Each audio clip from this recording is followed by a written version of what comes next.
Alam mo ba na ang contempt at detention ng Kongreso ay may malinaw na limitasyon sa ilalim ng batas? Kapag ito'y inabuso, maaaring malabag ang ating mga karapatan, tulad ng due process at kalayaan sa pagsasalita. Pero ano nga ba ang contempt sa Kongreso? At legal ba ang mga aksyon na ginawa kay Atty. Lopez? Alamin natin. Unang-una, mahalagang tandaan na si Atty. Lopez ay inimbita bilang resource person, hindi bilang akusado sa isang congressional hearing. Ang contempt ay ginagamit ng mga mambabatas upang disiplinahin ang mga hindi sumusunod sa patakaran ng public hearing. Ngunit ayon sa batas, ito ay dapat malinaw at may sapat na basehan. Kung ito ay inabuso, maaaring ito ay labag sa karapatan ng isang tao sa due process na ginagarantiyahan ng Article 3 ng 1987 Constitution.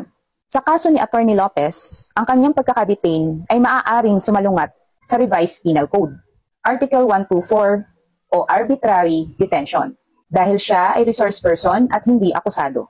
Mas lalong mahalaga na may malinaw na basihan ang pagkontempt. Kung wala, maaari itong ituring na pag-abuso sa kapangyarihan, na maaari magdulot ng mga kasong administratibo laban sa mga opisyal. Ngayon, ano-ano nga ba ang mga karapatan mo kapag naharap ka sa isang public hearing? Una, may karapatan kang magkaroon ng due process. Ikalawa, may kalayaan kang magsalita. At ikatlo, protektado ka laban sa arbitraryong detention.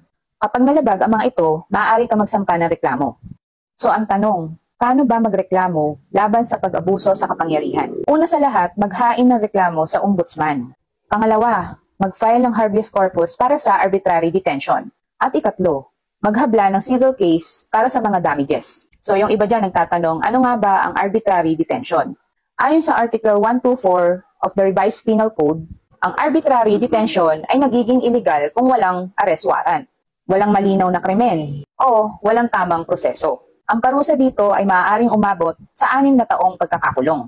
At huwag po natin kalimutan ang ethical standards para sa mga public officials. Ayon sa Republic Act 6713, ang mga opisyal ay dapat may integridad at profesionalismo.